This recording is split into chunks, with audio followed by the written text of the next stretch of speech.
And then my medium is not paint per se, it's glass.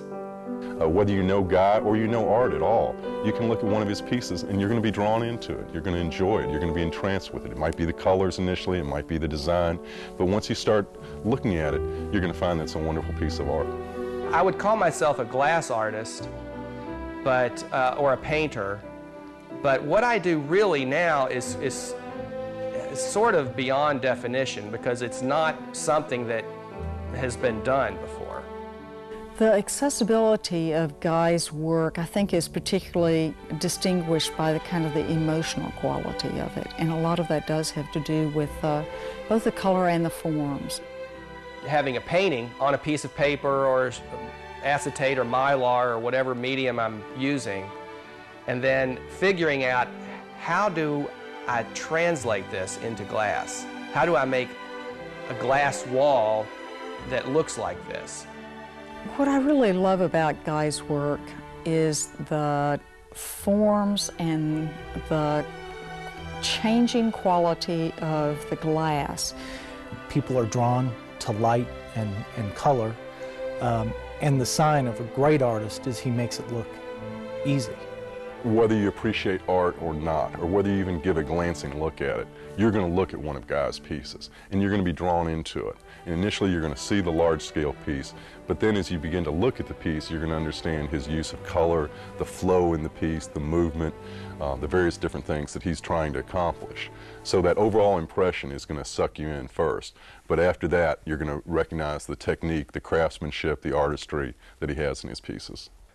I used to be very Frank Lloyd Wright, very orderly, and when I started doing this painterly work, I can be much more expressive and much more emotional, which is so much more fun.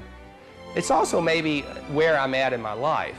I'm very happily married, and it's something that, this joy, it's about love, really. I love my life. I love my lifestyle. I started out what I would say doing stained glass.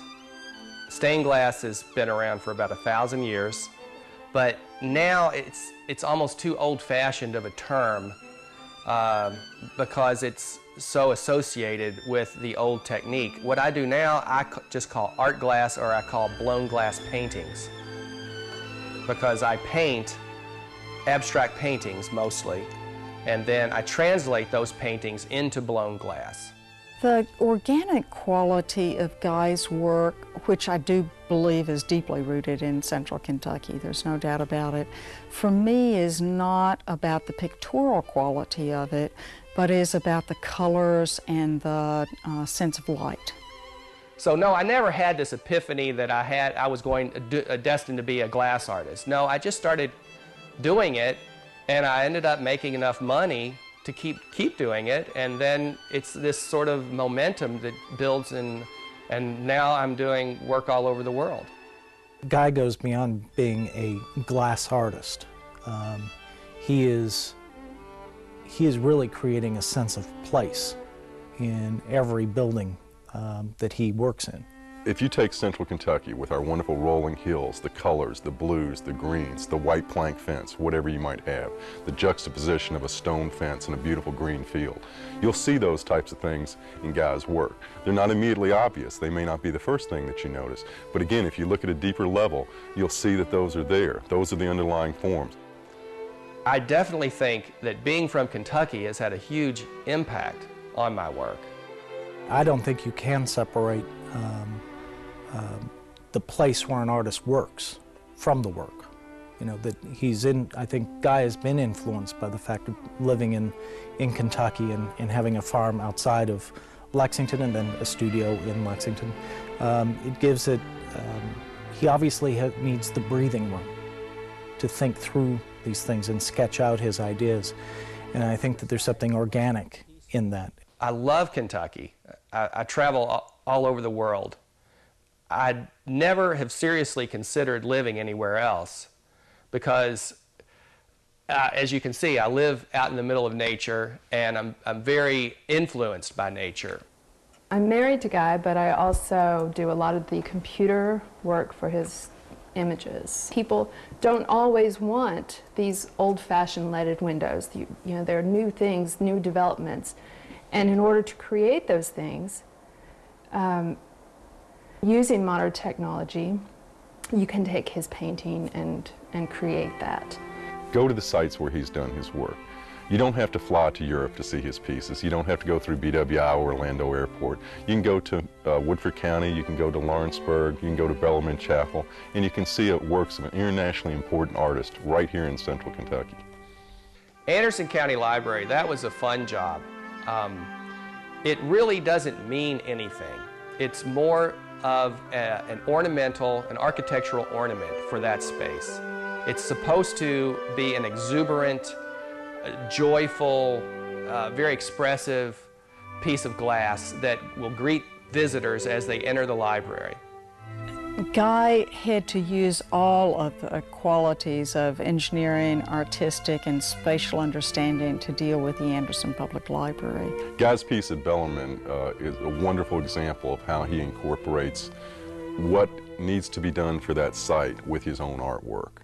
The chapel at Bellarmine was sort of my breakthrough piece artistically. I ended up having so much fun because before I always had to stay in the lines, like a child that has to color inside the lines. And so at Bellarmine, I drew the composition. Every window wants to move in a certain direction.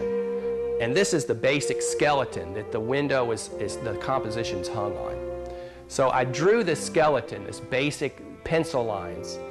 And then when I started painting, I didn't stay in the lines. And it was a very liberating feeling. And he, I think, has to have some sort of dialogue that exists between not only the people that are creating the building, the architects and the contractors, but also the building itself and its use. And I think that really comes across at his work at St. Joseph's Chapel at Ground Zero in New York, and then also at Bellarmine. There's not an artist in Central Kentucky that gets larger scale commissions or more important commissions than Guy does. I thought I would probably fail. I thought, what are the chances of me doing this and making enough money to support myself and to have a family? I thought it was possible, but not necessarily likely. But that's what is so great about taking chances and being open for failure. The proof in Guy's work is that he keeps being asked back to do other projects. So it shows that he has respect for his clients and for the constituents. And I think he's worked out a way to achieve something that he feels good about while also serving a larger public. I love what I do. I'm very passionate about it. And I think and hope that this comes out in the work.